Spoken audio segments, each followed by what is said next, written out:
Block പ്രിന്റിൽ വരുന്ന ബെഡ്ഷീറ്റുകൾ എനിക്ക് ഭയങ്കര ഇഷ്ടമാണ് കേട്ടോ. എനിക്ക് തോന്നുന്നു ഞാനിത് ഈ ഒരു പ്രിന്റ് എനിക്ക് രണ്ടാമത്തെ പ്രാവശ്യമാണ് കാണിച്ചു തരുന്നത് എന്നുള്ളത് കേട്ടോ. ഇതൊരു 5 പീസ് ബെഡ്ഷീറ്റ് സെറ്റാണ്. കിങ് ആണ് സൈസ് വരുന്നത്. ഗ്ലേസ് കോട്ടൺ ആണ് മെറ്റീരിയൽ വരുന്നത്. സൂപ്പർ ഫൈൻ ക്വാളിറ്റിയിൽ വരുന്ന മെറ്റീരിയലാണ്.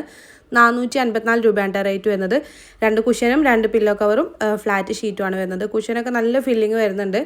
പില്ലോ കവറിന് വൺ സൈഡ് നമുക്ക് എംബ്രോയിഡറി വർക്കൊക്കെ വരുന്നുണ്ട്. അടിപൊളി ഒരു സെറ്റാണ്. നിങ്ങൾക്ക് ഇഷ്ടമാണെങ്കിൽ എന്തായിട്ട് വാങ്ങിച്ചാൽ നമുക്കൊരു പോസിറ്റീവ് വൈബ് കിട്ടും. നമ്മളെ റൂമിന് ഇത് വിരിച്ച് കഴിഞ്ഞാൽ അടിപൊളിയാണ്. ഇതേപോലത്തെ വേറെ കുറേ 5 പീസ് ബെഡ്ഷീറ്റ് സെറ്റുകളുണ്ട് നല്ല അഫോർഡബിൾ റേറ്റിൽ കിട്ടുന്നത്. എല്ലാം ഞാൻ പ്രോഡക്റ്റിൻ്റെ ഡീറ്റെയിൽസിൽ ടാഗ് ചെയ്ത് കൊടുക്കാം. അപ്പോൾ ഈ ഒരു പ്രോഡക്റ്റ് നിങ്ങൾക്ക് വാങ്ങിക്കണം എന്നുണ്ടെങ്കിൽ നെജുവ അഫ്സൽ എന്ന് പറഞ്ഞിട്ടുള്ള എൻ്റെ പ്രൊഫൈലിൽ കയറിയിട്ട് ബയോയിൽ കാണുന്ന ആദ്യത്തെ ഓൾ പ്രോഡക്റ്റ് ലിങ്ക്സിൽ ക്ലിക്ക് ചെയ്ത് കഴിഞ്ഞാൽ നമ്മൾ ഇതുവരെ ചെയ്തിട്ടുള്ള എല്ലാ പ്രോഡക്റ്റുകളുടെ ലിങ്കും അവൈലബിൾ ആണ്. റീൽസ്, കളക്ഷൻസ്, പോസ്റ്റ്, വീഡിയോ എന്നൊക്കെ പറഞ്ഞിട്ടുണ്ടാവും. ഈ ഒരു പ്രൊഡക്റ്റിൻ്റെ ലിങ്ക് കളക്ഷനിലാണ് ഉള്ളത്. ജസ്റ്റ് അത് ക്ലിക്ക് ചെയ്ത് കഴിഞ്ഞാൽ നിങ്ങൾക്ക് ഡയറക്റ്റ് പർച്ചേസ് ചെയ്യാൻ പറ്റും കേട്ടോ. നിങ്ങൾക്ക് അറിയാമല്ലോ യൂട്യൂബ് ഷോർട്സിൽ നമുക്ക് ക്ലിക്കബിൾ ലിങ്ക് കൊടുക്കാൻ പറ്റില്ല. അതുകൊണ്ടാണ് കേട്ടോ ഇങ്ങനെ പറഞ്ഞു തരുന്നത്. നിങ്ങൾക്ക് വേണമെന്നുണ്ടെങ്കിൽ ഇതുപോലെ വാങ്ങിച്ചാൽ മതിയേ.